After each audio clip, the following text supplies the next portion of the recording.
La station provinciale de la radio-télévision nationale Bukavu. C'est juste après la réunion d'évaluation des programmes de chaque lundi que se tient cette séance de sensibilisation sur la lutte contre le harcèlement sexuel dans le milieu du travail, principalement dans les organes de presse. Le chargé de production de Justicia explique l'objectif de cette campagne lancée depuis le 23 juin 2021 à Kinshasa. Pour nous, l'objectif de la campagne, c'est d'abord de faire connaître la loi aux professionnels des médias, la loi du 20 juillet 2006 sur les violences sexuelles, dont le harcèlement sexuel fait partie justement de ces violences, de ces infractions liées aux violences sexuelles. Ensuite, amener les personnes qui ont été abusées, qui ont été victimes de cette infraction de harcèlement sexuel, à dénoncer, à sortir du silence, à dénoncer et pourquoi pas aller jusqu'au niveau de la justice à saisir les cours et tribunaux pour donc déposer une plainte en bonne et due forme. Le sujet suscite de l'intérêt. Responsables de la rédaction, producteurs d'émissions à la radio comme à la télévision, veulent en savoir plus sur la campagne de lutte contre le harcèlement sexuel dans les organes de presse. Une thématique rarement abordée dans les médias, surtout après la projection de la scénette de la campagne réalisée par Justicia TV. Je suis Louchoulé Juvenal, je suis producteur des émissions ici à la RTNC Bukavu. Nous avons suivi avec intérêt les images et ce que vous venez de nous expliquer par rapport à l'harcèlement sexuel.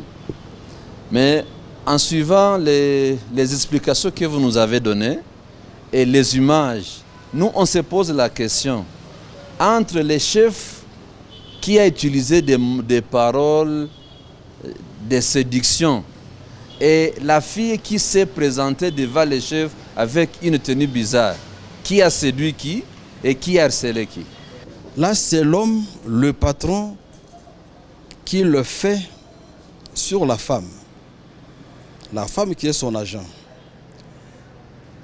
Maintenant, si l'inverse se produirait, c'est-à-dire la femme qui le ferait également sur son patron, ou la femme qui le ferait également sur son collègue de service, homme, ou alors un agent simple qui le ferait sur un agent féminin simple. Ma préoccupation, c'est de savoir, est-ce que la loi est valable seulement pour l'homme qui le fait sur la femme, ou la loi n'est pas la même sur la femme qui le ferait aussi sur l'homme. Deuxième préoccupation, prenons deux agents, hommes et femmes, au sein d'une entreprise, par exemple la RTNC. Deux agents qui s'aiment mutuellement. L'un célibataire ou marié, je ne sais pas. L'autre aussi célibataire ou marié, quelque chose comme ça. Mais les deux agents s'aiment. Ce sont des amoureux. N'est-ce pas? Si l'un arrivait à toucher l'autre, dans l'amour, dans un cœur plein d'amour, que ferait la loi en ces circonstances? Mais lorsque, par exemple, le chef est en train de le faire en plein service, moi je suis peut-être un agent, et que c'est moi ça me gêne, ça me touche, moi je peux saisir, est-ce que je ne peux pas saisir la justice? Moi je vais le filmer. Je vais le filmer, je vais voir comment ils sont en train de s'harceler. Et c'est quelque chose qui n'a pas été prévu par la loi d'abord. En plus, quand il a dit qu'il va commencer à filmer ces actes-là d'autres personnes, de victimes, si je peux le dire ainsi, c'est maintenant lui qui sera victime des victimes. Parce que ça ne lui engage pas. Il ne peut pas aller porter plainte. C'est juste une question de se plaindre auprès de la hiérarchie, selon moi. Merci. D'autres ont formulé des recommandations pour la pérennisation de la lutte.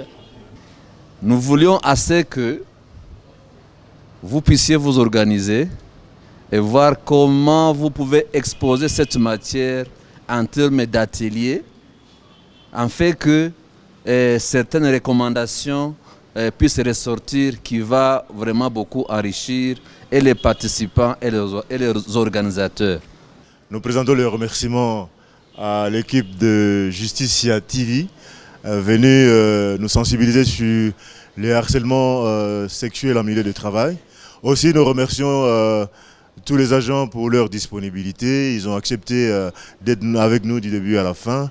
Au nom donc de la direction provinciale, nous vous disons merci et vous souhaitons un bon retour. Les journalistes, les techniciens et les autres producteurs de la RTNC Bukavu affirment avoir été bien édifiés sur la thématique avec pour objectif de changer de comportement.